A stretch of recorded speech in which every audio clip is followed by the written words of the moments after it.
Hello दोस्तों, मैं हूं रजत। दोस्तों, आज का इस वीडियो काफ़ी ज़्यादा इंटरेस्टिंग होने वाला है क्योंकि आज के इस वीडियो में बात करने वाले हैं खाटू श्याम जी यानी बर्बरिक की पूरे इतिहास के बारे में कि कैसे वे अपने 3 ही बाणों से पूरे महाभारत के युद्ध को समाप्त कर देते और एक ही झटके में पांचों पांडवों का नाश हो जाता और पूरा युद्ध समाप्त हो जाता। और किस प्रकार से अपने ही दादाजी यानी भीमसेन से उनका युद्ध हुआ और वहीं पे कैसे घटोत्कच पुत्र को उनके दादाजी यानी भीमसेन ने उन्हें पहचाना। तो दोस्तों, आइए जानते हैं आज के इस वीडियो में खाटू श्याम जी की पूरी कथा के बारे में यानी बर्बरिक की पूरी कथा के बारे में। दोस्तों, सबसे पहले तो आप सभी को बता दूं कि खाटू श्याम जी जो है वह राजस्थान में बहुत ही ज्यादा पूजे जाते हैं और पूरे विश्व भर में खाटू श्याम जी का मंदिर विश्व विख्यात है। इसी के साथ ही पूरे भारतवर्ष में शायद ही कोई ऐसा व्यक्ति होगा जो कि खाटू श्याम जी के बारे में ना जानता हो। दोस्तों, आइए जानते हैं उनके इतिहास के बारे में। दोस्तों, महाभारत से जुड़ी एक कथा है जिसमें बर्बरिक का अध्याय भी शामिल है। अगर आपने महाभारत देखी है तो आपके लिए वीडियो काफी ज्यादा इंटरेस्टिंग होने वाला है और शायद आप इस बारे में जानते भी होंगे कुछ हद तक। तो दोस्तों, बता दूं, जो खाटू श्याम जी है उनको ये नाम बाद में मिला। पहले उनका नाम था बर्बरिक, जो कि घटोत्कच के पुत्र थे, यानी भीम के पुत्र घटोत्कच और घटोत्कच के पुत्र बर्बरिक यानी खाटू श्याम जी। तो ऐसे में दोस्तों, जब बर्बरिक अपनी शिक्षा प्राप्त कर रहे थे अपने गुरु के आश्रम में, उस वक्त उन्होंने काफी ज्यादा कठोर तपस्या की और कठोर तपस्या के बाद जब उनकी शिक्षा लगभग पूर्ण होने वाली थी, उसी समय उन्होंने माता जी की बहुत ही कड़ी तपस्या की। और उसके बाद गुरु ने जब उनकी देखी कि तपस्या वे कर रहे हैं, तो गुरु ने कई सारे ऐसे प्रयास किए, उनकी परीक्षाएं ली, जिससे कि उनकी परीक्षा जो थी वह जो तपस्या वह कर रहे थे वह नष्ट हो जाए। क्योंकि गुरु जी भी जानते थे कि जिस तपस्या का वह आह्वान कर रहे हैं, जिन माता जी का वह आह्वान कर रहे हैं, अगर उनकी तपस्या पूर्ण हो जाती है तो बर्बरिक के पास कुछ ऐसी शक्ति आ जाने वाली थी जो कि पूरे विश्व का विनाश भी कर सकती थी और पूरे विश्व का संहार भी कर सकती थी।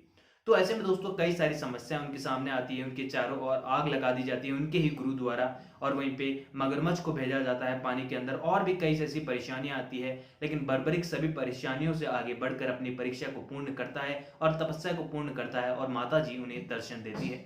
और इसके बाद दोस्तों, माताजी द्वारा उन्हें 3 ऐसे बाण दिए जाते हैं वरदान के स्वरूप में, जिनके काफी अलग अलग महत्व होते हैं। उसके बाद उन बाणों को लेकर वह अपने गुरु जी के पास जाते हैं और उनसे पूछते हैं कि आखिरकार इन 3 बाणों का उपयोग क्यों है, और आखिरकार मुझे माता जी ने क्यों कहा कि तुम्हारी इस कठोर तपस्या का फल ये 3 बाण है। तो ऐसे में उन्हें गुरु समझाते हैं कि ये 3 बाण जो है वह किसी भी व्यक्ति को और किसी भी युद्ध को कुछ ही क्षण में समाप्त कर सकते हैं। लेकिन उनके गुरु ने उनसे एक वचन भी मांगा कि तुम इसका किसी भी तरह गलत इस्तेमाल नहीं करोगे, क्योंकि शक्ति के साथ साथ कई बड़ा घमंड भी आ जाता है और वहीं पे कई सारी परेशानियां रहती है। तो गुरुजी ने उनसे एक वचन मांगा कि इन शस्त्रों का उपयोग केवल तुम उसी समय करोगे जब युद्ध चल रहा हो और जो पक्ष हार रहा हो उसी की तरफ से तुम इसकी उपयोग करोगे। तो ऐसे में अपने गुरु को वचन देते हैं वह कि मैं इसका उपयोग उसी समय करूंगा जब युद्ध की बात होगी, मैं किसी अपने युद्ध के लिए कभी भी इसका उपयोग नहीं करूंगा। तो ऐसे में दोस्तों, इसी बीच कई सारी ऐसी कथाएं भी शामिल होती है इसमें, जिसमें कई लोगों की रक्षा उन बाणों का उपयोग करते हैं बर्बरी और अपना शक्ति प्रदर्शन भी करते हैं। लेकिन इसी बीच दोस्तों, जब एक नदी के किनारे उनकी भीमसेन से मुलाकात होती है यानी अपने ही दादाजी से, तो वह उन्हें पहचान नहीं पाते हैं क्योंकि वे बचपन से ही गुरुकुल में थे और अपनी शिक्षा हासिल कर रहे थे और घटोत्कच भी ज्यादातर संपर्क में नहीं थे भीमसेन से। तो ऐसे में उनके दादाजी और वहीं पे पोते के बीच में भी घमासान युद्ध छिड़ जाता है नदी के जल को लेकर, क्योंकि भीमसेन जो होते हैं वह नदी में स्नान करना चाहते हैं और बर्बरिक जो होता है उस नदी में तपस्या करते हैं। तो उनको ये बर्दाश्त नहीं होता कि जिस जगह पर मैं तपस्या करता हूँ उस जगह कोई अपने शरीर का मेल धोए या फिर अपने पांव धोए। तो ऐसे में दोनों के बीच में घमासान युद्ध भी छिड़ जाता है और ये युद्ध शायद कभी समाप्त नहीं होता अगर ऋषि यानी बर्बरिक के गुरुजी वहां पर नहीं आ जाते। उसके बाद बर्बरिक के गुरु सभी को उनको ये बताते हैं दोनों को ही कि तुम दोनों एक ही वंश के कुल हो, एक ही कुल के दोनों ही व्यक्ति हो। तो ऐसे में जब पता चलता है भीमसेन को कि मेरा ही पुत्र है, तो समझ जाते हैं कि आखिरकार मैं इसे क्यों नहीं हरा पा रहा था, क्योंकि दोनों में ही कुछ दैवीय शक्ति विद्यमान थी। तो ऐसे में दोस्तों, जब दोनों को ही इस बारे में पता चलता है तो दोनों ही पश्चाताप करने के लिए काफी ज्यादा भगवान से प्रार्थना करते हैं और बर्बरिक एक बार फिर से अपने वचन को और दृढ़ करने के लिए अपने गुरु से आज्ञा मांगता है और भी कड़ी तपस्या करता है। इसके बाद दोस्तों अध्याय आता है जब कौरव और पांडवों का युद्ध होता है। उस समय दोस्तों, कौरवों के पास काफी ज्यादा एक ये आप कह सकते हैं कि उनका प्लस पॉइंट होगा ये कि उन्हें बर्बरिक के बारे में सूचना मिलती है। और ऐसे में दोस्तों, जब उन्हें सूचना मिलती है कि बर्बरिक उसी तरफ से युद्ध करेगा जो युद्ध हारने वाला होगा। और सभी को ये बात पता थी कि बर्बरिक जिस साइड में से युद्ध लड़ेगा वह हमेशा ही जीतेगा, क्योंकि उनके पास कई ऐसे बाण थे जिसका महत्वपूर्ण उपयोग था, जिसके बारे में आगे जानेंगे वीडियो में। तो ऐसे में जब श्री कृष्ण को ये बात पता लगती है कि बर्बरिक कौरवों का साथ दे सकता है इस युद्ध में, क्योंकि कौरव हार रहे थे, तो वे जाकर बर्बरिक से दान स्वरूप उनका ही सिर मांग लेते हैं। और ऐसे में बर्बरिक अपनी वीरता दिखाते हुए अपना सर श्री कृष्ण को सौंप देता है। खैर दोस्तों, बता दूं कि श्री कृष्ण ने उनको इस दान के बदले काफी बड़ा वरदान भी दिया और उन्होंने कहा कि तुम कलयुग के भगवान कहलाओगे और कलयुग में तुम्हें मेरे ही नाम से पुकारा जाएगा।